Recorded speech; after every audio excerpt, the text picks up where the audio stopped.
go for another little walk and talk.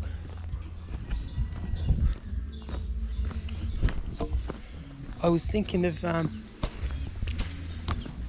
there's a lot of good videos out there of what you got to do if you're coming out to Thailand to retire or stay longer.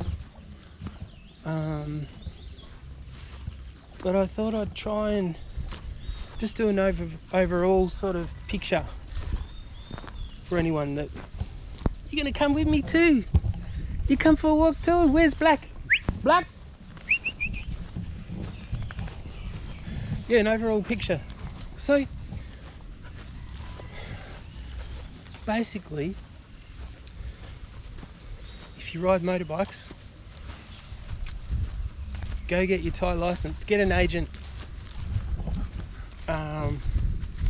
They'll help you get through the process. Depends on where you're living or you're staying in Thailand. Bangkok, I did mine in Bangkok. I just stayed at a cheap youth hostel and just spent 3 days there and went through the process. I got an agent, set it all up. Anyway, you eventually get your Thai bike license and car license. Got to have your Australian bike and car license to get it. So that's in my view, that's step one. Get your license. Don't try and open up a bank account because you won't be able to get one unless you're retired here or you have a visa, some sort of visa. There's lots of different visas.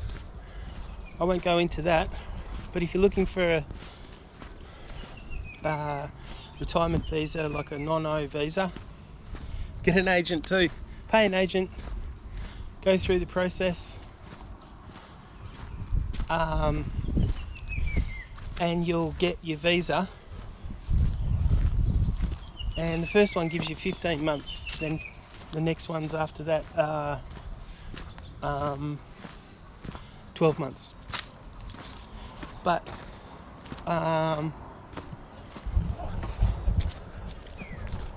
yeah, once you got your visa, then you can open up a bank account. And to get your visa anyway, if you go through an agent, you have to have money in the bank regardless. So to have money in a Thai bank, you do the whole process in one hit and you get your bank account opened at the same time. And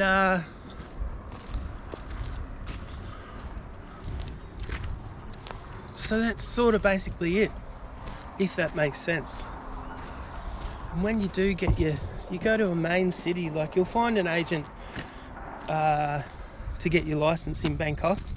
Go to a motorbike shop, there's that hire motorbikes. They usually help you out with that, or they'll tell you where to go to get an agent. And there's a bit of a process in that. If you're staying in a hotel, you can make that your address, but if you need to, you can pay an agent to give you an address to get you started. Then eventually, once you're over here, living here, you will have an address, because you have to do your 90-day reports with immigration once you've got your visa, like a non-O visa, retirement visa. But as far as I'm aware, and I've been doing it a lot, if you're coming and going before the end of the 3 months or the 90 days, if you leave Thailand, even if you went Laos or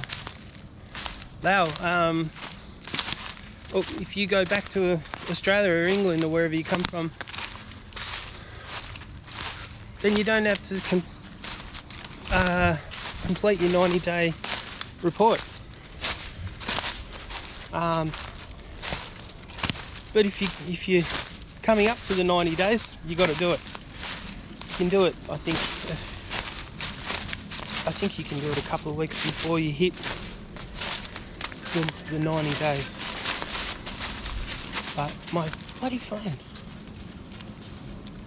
But anyway, so that gives you a rough idea. Yeah, so say for me, if I keep going back before the 3 months, before the 90 days ends, then I come back after a month back into Thailand, I don't have to do the report. And so far, no hassles, because immigration know exactly where you are, and when you've left and when you've returned to the country, because your passport's stamped in and out. But anyway, yeah, it's interesting. And these are the things that you sort of learn along the way, but I'm just giving you a brief idea. And another thing I learnt was, I mean, if you buy a motorbike, any vehicle here that you buy, if you buy it second hand, you got to have the green book. Don't buy it if it ain't got the green book. That book has got all the details of the bike, previous owners, VIN, chassis numbers, everything. You have to have it, legal necessity. Then you can get it registered and insured. And then when you go to sell it, you can, yeah, you have to get all the appropriate forms. And this is what I found out the other day. You go to immigration for that, and they will help you fill in all the appropriate forms to actually sell your bike. You sign all the proper pieces of paper and everything, and then the person who's buying your bike, he takes that to the transport office with all your details, the green book and everything. You've sold the bike legally then, and then he has to get the bike checked and registered into his name, and then they put his name in the green book, and you'll be a previous owner.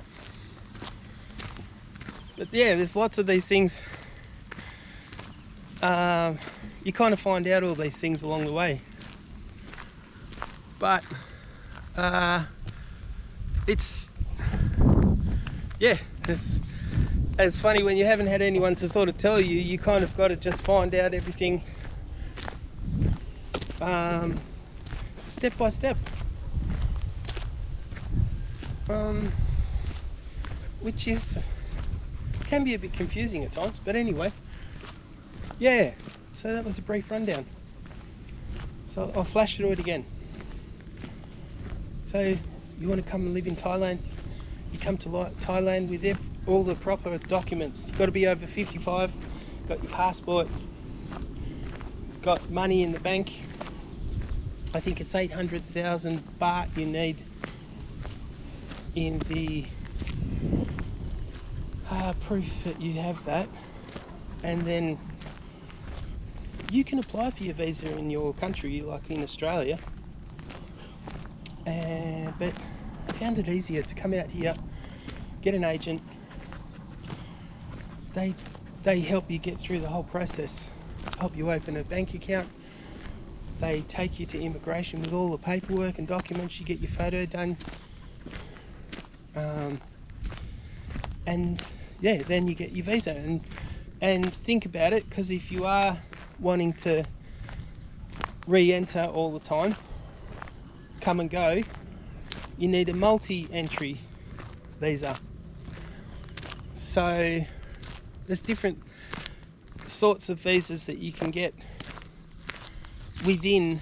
Say if you want a non-O retirement visa, there's different rules with that. So you could get a single entry or a multi-entry. Well, I need a multi-entry because I come and go as I need to, because I've got commitments back at home.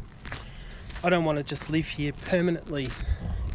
Like, even if you did get a single entry, it's okay, it's easy. You just go to immigration anyway and they'll stamp you out,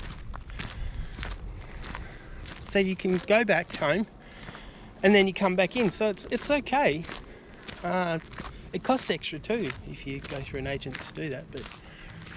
And yeah, the reason for this is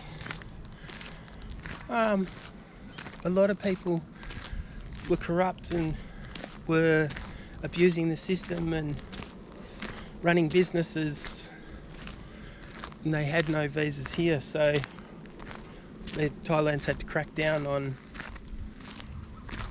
who's coming and going. And yeah, so now I'm pretty sure now they have dropped it from 60 days to 30 days. But this is fine if you're just coming out on holidays. You can come twice a year. You probably get away with coming more, but technically twice a year. 30 days a month in Thailand on holidays is enough. And yeah, you have a ball. But if you want to come out and stay longer, you're going to have to get a visa. So look into visas. Yeah, everything's on YouTube. You can find out all the information, and that's the good thing about nowadays. Everything's out on YouTube. Yeah, so I wasn't very detailed, but just a flash review of what you got to do. And once you're here, and if you do find a hotel that you want to live in, or a accommodation, a monthly rental, you have a contract, and it's the responsibility of the hotel or accommodation to do your forms so that you can do your 90-day report and tell them that that's where you're living.